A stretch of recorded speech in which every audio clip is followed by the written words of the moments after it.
हाय सर्वांना, स्वागत आहे आपल्या यूट्यूब चॅनलवरती. चॅनलचं नाव आहे सासरची माणसं. तर कसे आहात सर्वजण? मस्त आहात ना? आम्ही पण मस्त आहे. तर हा नवीन घराचा व्हिडिओ आहे, जे की आम्ही आल्या अशी साफसफाई चालू केली होती.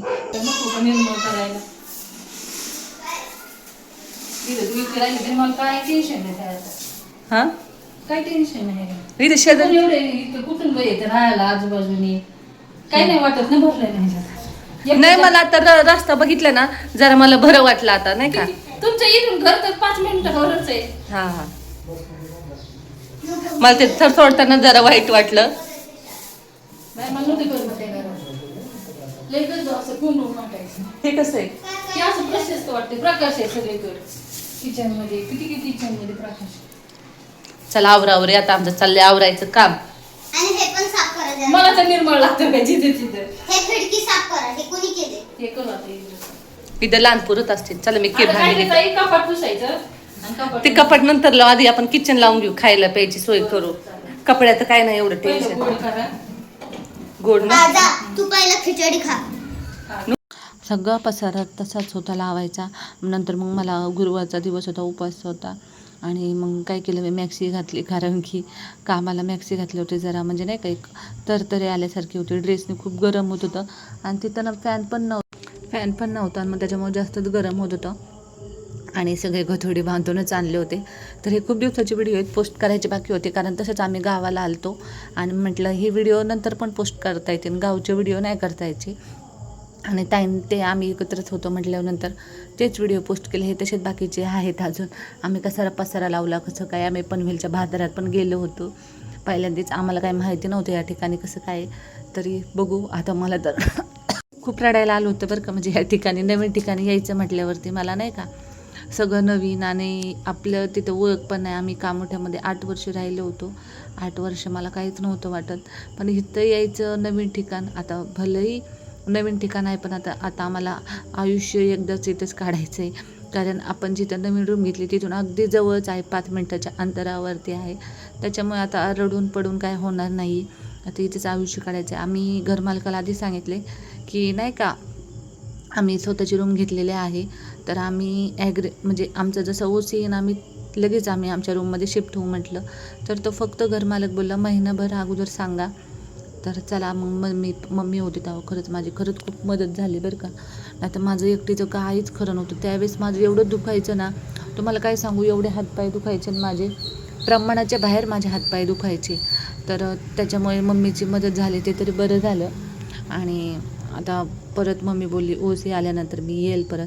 तर मम्मी दाखवते एक एक वस्तू, काय कसे कपडे त्या माणसाने भरले होते ते सगळं दाखवते. आणि एकदम छान रूम आहे. 1 BHKच घेतली, तेवढ्या रेंटमध्ये आपल्याला भेटली म्हणून आम्ही 1 BHK घेतली.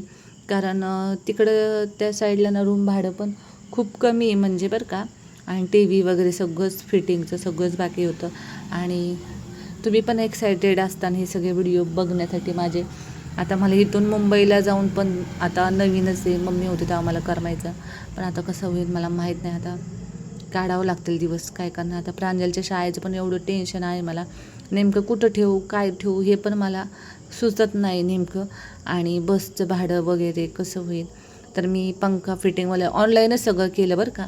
मी ऑनलाईन पंख्यावाल्याला बोलवलं. ऑनलाईन म्हणजे गुगलवरती जस्ट डायलमध्ये आपण हे केलं नवीन ठिकाणी, तर आपल्याला लगेच आपल्या एरियातलं कॉन्टॅक्ट नंबर वगैरे सगळं दिसतं.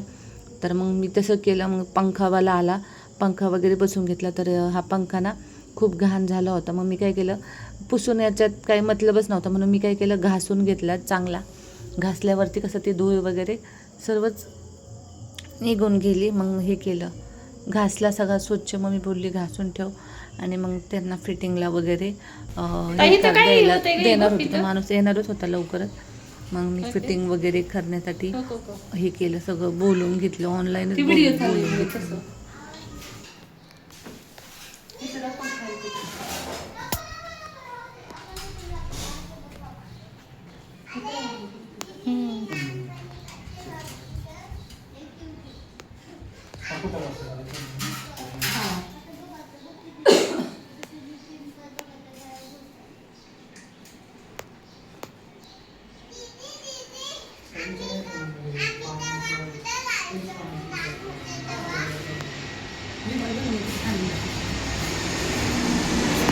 यांना ते दिसतच नसेल वरती.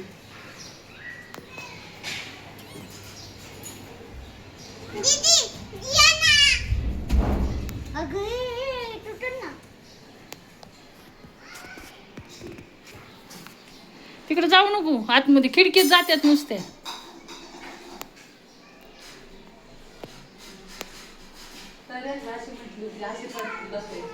पाणी खाली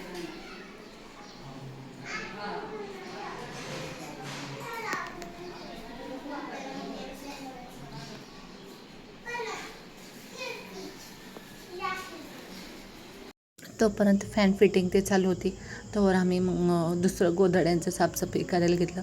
तर घरी जाऊन पण मला भरपूर काम आहे, कारण की मला गोधड्या वगैरे धुवायच्या आहेत. तिथं आम्ही धुतल्याच नव्हत्या आणि इथं कसं सुकवायला जागा पण आहे, त्याच्यामुळे आम्हाला खूप म्हणजे नाही का आता भारी वाटते. तिथं आम्हाला सुकवायला पण जागा नव्हती, काहीच नव्हती. आणि गोधड्या धुवायला कसं चांगली मोकळी जागा पाहिजे ना, तर त्याच्यामुळे आम्हाला तिथं म्हणजे कपडे सुकवायला जागा होती गॅलरी, पण तिथे काय होतं दोऱ्या होत्या. दोऱ्या आपल्या मोठ्या गोधड्या सुकवायला म्हणजे नाही का लगेच दोरीच खाली आणणार ना. पण इथे तसं नाही, इथं डायरेक्ट अँगल केलेले आहेत, असे डायरेक्ट स्टीलचे अँगल आहेत. तर त्याच्यामुळं एकदम भारी वाटते. आता मी पण नवीन घरी ग्रिल बसवताना तसंच करणार, डायरेक्ट अँगल बसवणार आहे नाही का, कपडे वगैरे सुकवायला, म्हणजे टेन्शन नको काही. तर मम्मी सगळ्या घड्या वगैरे घालून देत होती मला कपड्याच्या वगैरे, आणि मी करत होते तिला मदत सगळं कपड्यात. कारण ना आम्ही कपडे एकदम व्यस्तच केले नव्हते, डायरेक्ट घड्या घालूनच पिशव्यांमध्ये ठेवले होते, म्हणजे जेणेकरून डायरेक्ट काढायचे आणि ते तसेच कपाटात ठेवून द्यायचे, म्हणजे टेन्शन नको कोणत्याच गोष्टीचं. तर चला, तर मग आजचा व्हिडिओ कसा वाटला नक्की कमेंटमध्ये सांगा. भेटूया आता पुढच्या व्हिडिओमध्ये. नगरचे व्हिडिओ असेल किंवा आता मी रूमचाच व्हिडिओ पोस्ट करणार आहे. नंतर तुम्हाला नाही, सध्या तर मी आता नगरचेच करेन, नंतर मग हे रूमचे आहेत ते करेन, आणि मग तुम्हाला रोजच्या रोज डेली व्हिडिओ माझ्या नवीन घराचे बघायला भेटतील. माझं काय चाललं आहे आणि मला करमत नाही हे तुम्हाला नक्की कळेलच. तर चला, बाय बाय. व्हिडिओ आवडल्यास व्हिडिओ लाईक करा, चॅनलला सबस्क्राईब करायला विसरू नका. भेटूया उद्याच्या व्हिडिओमध्ये. व्हिडिओ आवडल्यास लाईक करा. तर चला, बाय.